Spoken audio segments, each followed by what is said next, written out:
Hi everyone, I'm Jaya Vishwanathan and you've found the No Brainer podcast where I discuss all things neuroscience in delightful conversations with various experts. I hope you enjoy today's episode. Hello, everyone. We are so excited to be inviting you to the season 1 of the No Brainer podcast. So what we're trying to do here is to bring conversations between neuroscientists right to your ears as we talk about neuroscience careers, the scientific questions that we tackle, as well as some of the deeper philosophical questions that are involved in life as being a neuroscientist. So today, it's my absolute pleasure and privilege and even honor to be introducing you to one of our very first guests, Dr. Aurore Malet-Karas, who is a neuroscientist. She's got a PhD in neuroscience, but she's also a sexologist where she uses several methods, classical methods of psychology and therapy, but also her deep insight and expertise as a cognitive neuroscientist to best help people as they come to see her. And so she pursued a double degree in biology and psychology, which then led to research in cognitive neuroscience, and particularly on the mechanisms of memory, emotions, particularly sexual emotions, including things like pleasure, reward, and also by corollary, studying some of the addictions and dysfunctions that arise in these very, very powerful and motivating human behaviors. So, like I said, I'm very excited to invite you into our conversation here. And on a personal note, Dr. Malet-Karas and I have known each other for many years now. We met at essentially a brain summer camp where we were both learning all about memory mechanisms when we were in grad school, and we just instantly hit it off. And we've been having some of these philosophical conversations for many years, ever since we met.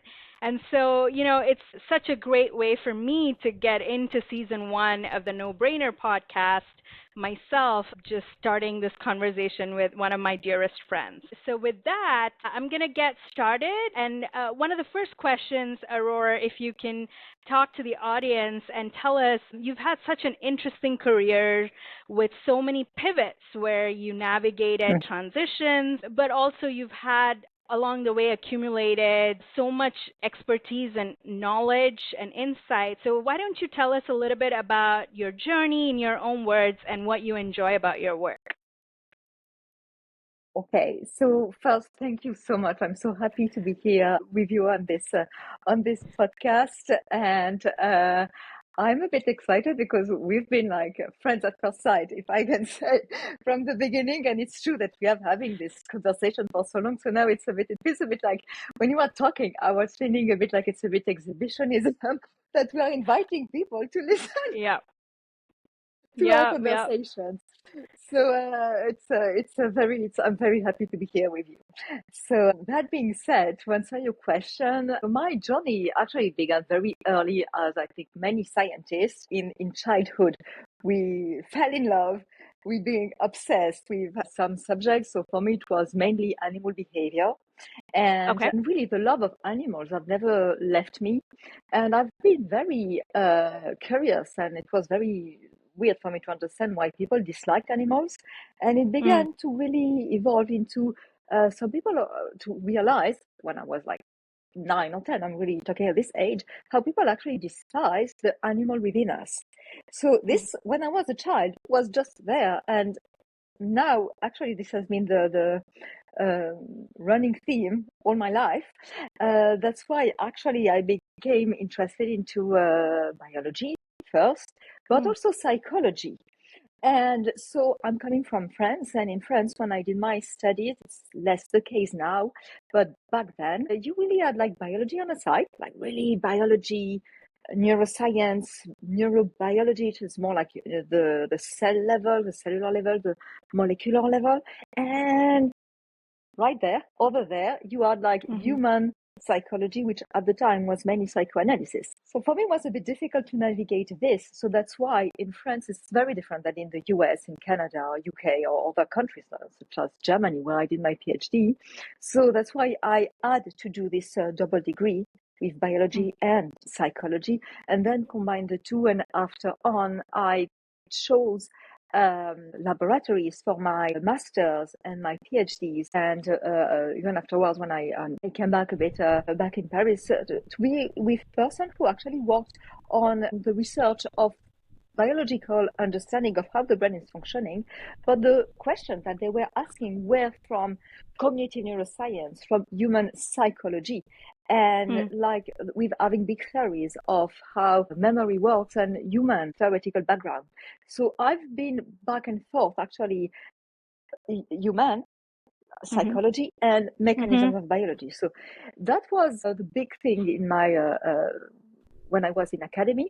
And then after my PhD, I turned to sexology, and actually I fell back on my feet, even more so, but in a different level. Is just sex is such a basic instinct, and there's something very animalistic in sexual behavior, and you need a lot of biology also to understand sexology. So for me, it was another way to explore this relationship between something that is very cultural, psychological, complex, and very, very highly intricate mechanisms and emotions, but also based on very basic biological, physiological mechanisms.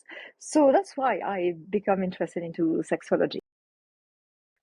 So, wow. I don't think I've heard that story before. And I do want to get to some of the questions you work on, but some of the things that you've talked about have already stuck a note with me. And so that's why I was like taking notes. I don't know if you noticed. So maybe if you don't mind a slight deviation, I really liked what you said very beginning when you were saying about the animal within us and how we despise it. And it's so interesting and insightful right off the bat for me because, I think maybe because I'm in a bit of a bubble where I'm surrounded by intellectuals or people who are so inclined, not necessarily scientists, there's a lot of fascination. There's all these documentaries about whales and planet Earth and all of that.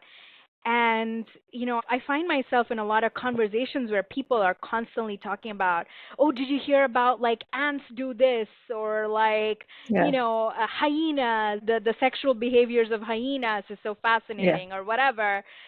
And it's so interesting because while human behaviors and human sexuality has become so shrouded in these ideas of humans being above other animals somehow, that we put a distance between us and them.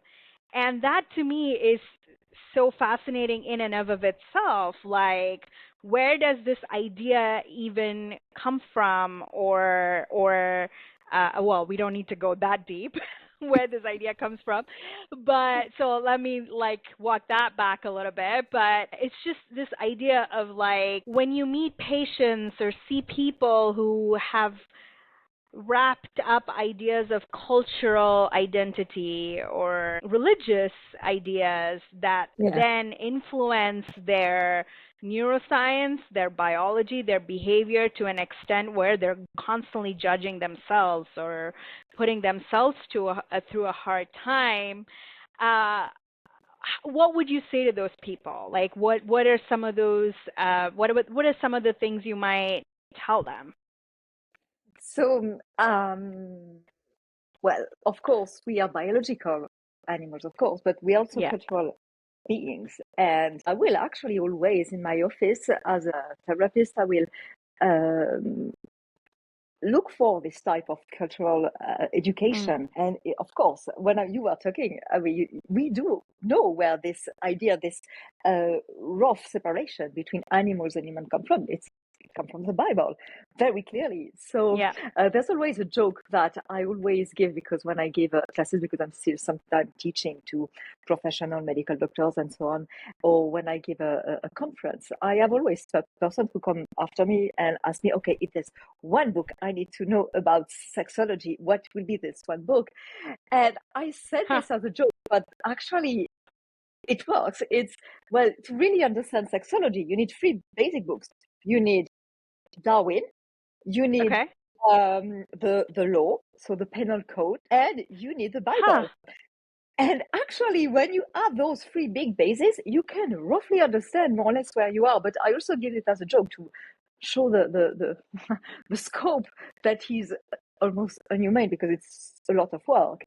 And but actually, yes, all of this cultural stuff, they are coming from the Bible, and it actually put a lot of constraint into the way we conceive bodies, we conceive our own emotions, relationships, how we express emotion to one another. And I mean, as in sexology, of course, it's very, very central. So we cannot, Mm-hmm.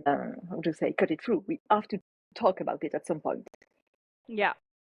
Yeah, no, I mean, so I grew up in India, as you know. So for us, it was different religious books, but there is, I find, a very similar underlying tenet of dictating almost control Mm-hmm. through guidances that come in religious form, especially of the female body. But again, that's a bigger discussion. Maybe we'll get to it at the end. But right Okay. now, I want to pivot back into maybe talking more about some of the research questions that you're currently pursuing. Well, right now, my latest publication, so I'm a bit inside of academia at the moment. So I Yeah. published nonetheless a paper on the link between eating disorders and Mhm. sexual violence. So Okay. actually, there's a link with what we've just said before, because that's a big question in human culture per se, is that in religion and in anthropology, there's always been rules and interdictions. Mhm. And usually those forbidden things always concern either food or sex, Ah. usually both.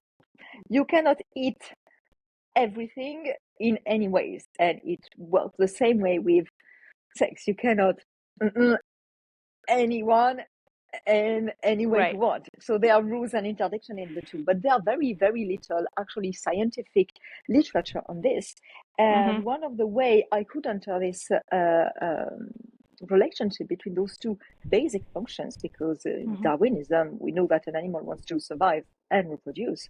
Once, of course, that's with a bracket. Yeah. Uh, there's very little to know in literature and scientific literature on this. So I managed to work with a non-profit organization who gets calls from victims.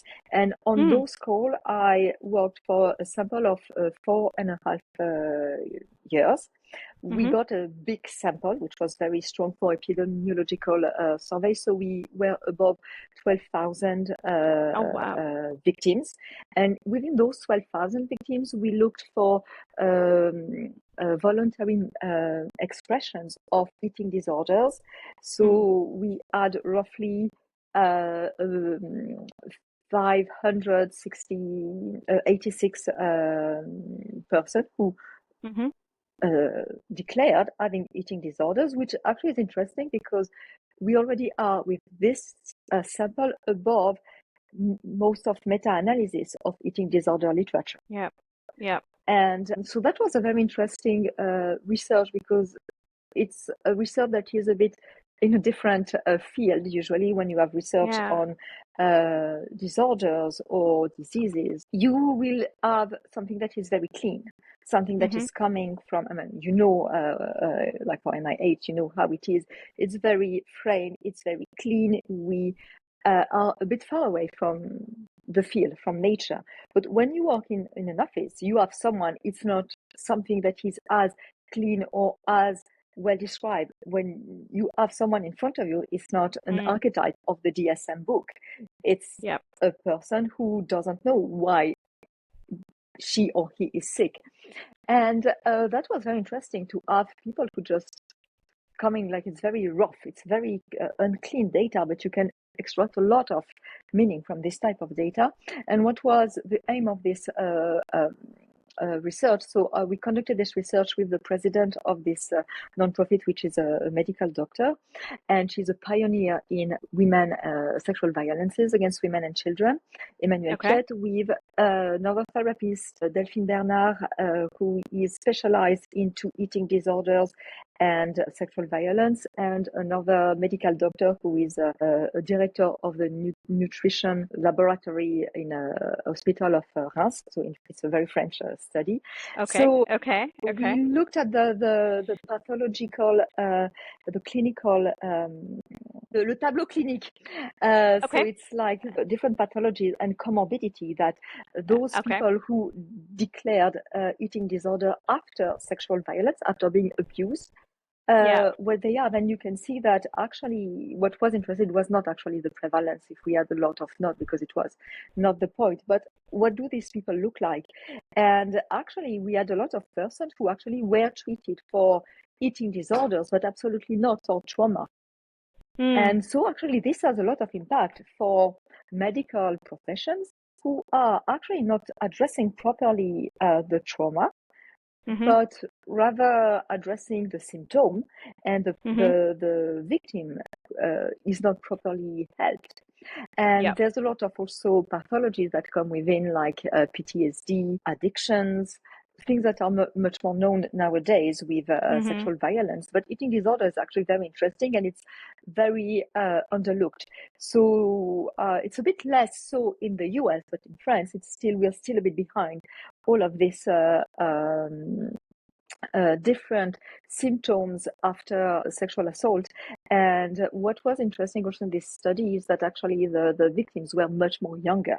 And there were many children who were victims who developed afterwards an eating disorder. So very often even the person per se does not make the link between the eating disorder that they are battling with and the sexual assault that happened 12, 15, 20 years ago. So that is something that is very important to diffuse this type of research, so that we can help victims and professionals better to address actually the root of the suffering, and not just the symptom. That's very interesting. And it's funny that you said too that what's the root, right? Because for me, it's a little bit difficult maybe to talk about which is the cause and which is the symptom. And I wonder if there's a way to capture, or you probably have tried, like capture in your data set, like whether there are people who are predisposed to certain kinds of eating disorders who might then also have some kind of risk-seeking behavior where they might end up in situations. Not to victim blame in any way, that's not what I'm trying to do, but like from a neuroscience perspective, we know that this is the core for me, like it's the gene-environment interaction, because I do believe that there are things that we are maybe predisposed to, like our metabolism, certain things, but then of course our environment shapes that, and then our conscious choices and behaviors mold those into us being as final products. But I think moving towards precision medicine, which is what you're alluding to, is to treat the people for what they have.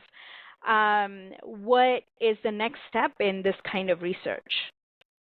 So we did not, with this sample, with the methodology we have, we could not actually have access to their genetics, for example. So we cannot actually know if in our research. So it is known, of course, that in medicine, some genes will predispose us, and it is true that any trauma will shift a balance toward a predisposition that we have, and some will go more to anxiety troubles, and some will go more to addiction. But Yeah. it's very difficult because in trauma, actually, at some point, there are so many interactions between the environment. And what was interesting in our sample is that actually they were so young that when you have this traumatic experience, usually when you are young, it's within the family and within the people that are close. So actually, you have what we call now complex PTSD, which is a trauma that is repeated, and it's not just the one shot trauma like 9/11 or something. So there are a bit more complexity and a bit more layers that now professionals have to take into account. And the idea about this research was actually the way we discussed the paper, let's go explain it this way, was actually to explain that actually eating disorders was a way to emotionally compensate from the suffering of the trauma. And that we have to be careful when we have someone who is displaying any eating disorders to not put them into more traumatic behavioral therapies, for example, where you force them to eat. This is absolutely not the way to go with those persons. I see. So there are some data in the medical literature about eating disorders, and so it's very difficult to know exactly how many people who are suffering from eating disorder have been have had sexual violence. So you have surveys that goes from 15% of people of eating disorder who had sexual abuse, up to 30%. So you have, it's from the simple to the double of prevalence, so it's quite difficult. But still, it's actually quite a lot of persons. So it's also like a tool because, I mean, for example, let's take a big problem nowadays that we have grossophobia, like a hate of persons who are obese.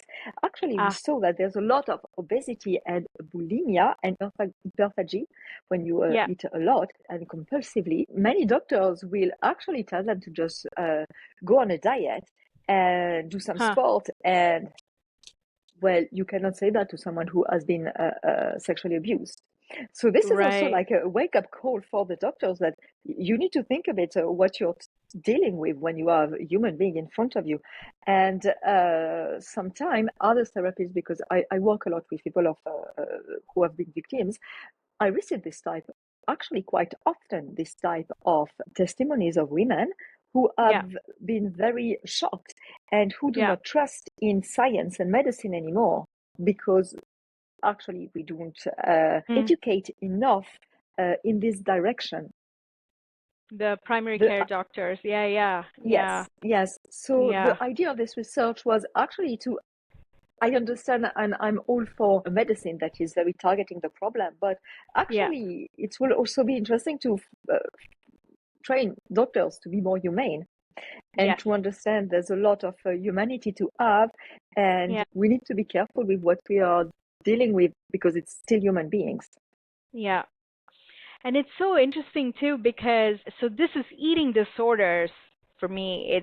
It's maybe I don't know if you think of it as being separate, but for me something like body dysmorphia is a completely different and yet related kind of disorder, which can also result from early childhood trauma. And for those of you who might not be familiar with body dysmorphia, it's this idea of when you look into the mirror, what you see is not what's actually there. So people can look at themselves and see themselves as either being much bigger or much smaller than they actually are, to the point where sometimes people even just struggle looking at themselves in the mirror, period, because of some kind of cognitive dissonance that's created by how we see ourselves versus what we actually present to the rest of the world. And so are you interested in this topic, or are you planning on doing more? Because I've been very interested in, I think just from this idea of, and I think we had one of those courses in our summer camp when we met, where they talked about, like even when we see memories, right? Some of us reimagine memories in the first person, while Yeah. some of us reimagine when we're thinking about something that happened 10 years ago, 15 years ago. Yeah. Some of us actually visualize that in the first person versus third person, Yeah. or switch between the two as we go through time. And Yeah. so how we see ourselves through life also changes as a function of our own perception of success, what we define as success, what the world Yeah. defines as success. And so to Yeah. me, this has also been a very fascinating aspect of the human condition, that we can sometimes really be so far off in our self-assessment than what we present to the world. Yeah, so that's a very interesting topic. So that is not what we assess precisely in this research. And right now, Okay. I don't plan of pursuing this in terms of eating disorders. But what you're Okay. talking about is very important in sexology in general, because it's at the very core of gender identity, is the notion of self. The notion I of see. self is how do we define who we are, and it's of course related to the memory. It's autobiographical memory, and autobiographical memory is a very complex memory. There's a lot of episodic memory. So if you're not familiar with the term, episodic memory is a memory that is the memory of episodes or events. So it's what happened where, with whom, when. So for example, I did my 7th birthday in Disneyland with my parents in Paris. Is what, where, when. But Yeah. for some researcher, they found, so the first researcher who worked on that is Talving. It's a very, I don't know if you plan on doing one episode on memory and on Talving, because he's such an amazing, It is. Yeah. and Yeah. it's so important. It's like a monument of cognitive science, and he's very interesting because he began with this theory of memory defined, episodic memory defined by something that is quite simple, but then along the way he refined it and say, okay, this 3 component, what, where, when, or how, is not sufficient, and he actually defined something a bit more precise of an episodic, a true episodic memory will be a memory where there is a notion of self, a notion of autonomatic consciousness, and mental time travel. So in his definition, it's a very small part of memory. And it's the exact definition of the Madeleine de Proust, where Proust is remembering where he was having the cake and putting it into the tea, and it remembered the smell of his grandmother. So actually, a recollection on episodic memory, so this is what I did my PhD upon, is actually a very complex, and there's a lot of ongoing debate regarding whether or not it's on the same neural basis than another type of memory that is a semantic or a familiarity memory that is actually, and the definition of if we see this memory at the first person or at the third person was also one of the criteria of it. And it's very interesting to follow it, to go back to your question, the notion of self is a very important thing. And this is one interesting thing about cognitive sciences, is just, it's not just biology. You need a lot of philosophy notions to understand it. And I know how much you love it. And the self is, who am I? Yeah. And it is true that the self, we thought of it as something that is very fixed, very coherent, and we need a very, like a block, because we need this coherence for ourselves. But actually, it is not that fixated, because we evolve. Before, I was not a sexologist. I presented myself only as a PhD student. Then I got my PhD. So then I presented myself as a doctor. Now I'm a sexologist. Before, I don't know, I was living at this place and I presented myself as living there, and etc. And some people, when they are parents, they begin to present themselves and see themselves only as parents. We all know that. And actually, this is how the notion of self is actually not something that is fixed.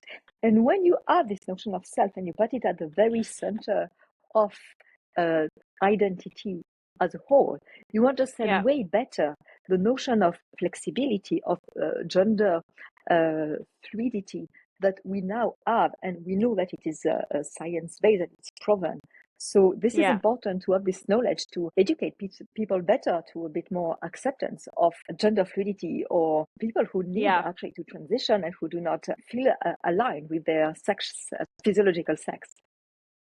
Yeah. So speaking of gender, I kind of have two follow-up questions, and feel free to tackle them in any order that you'd like. Hey everyone, hope you enjoyed this episode of the No Brainer podcast and see you at the next one.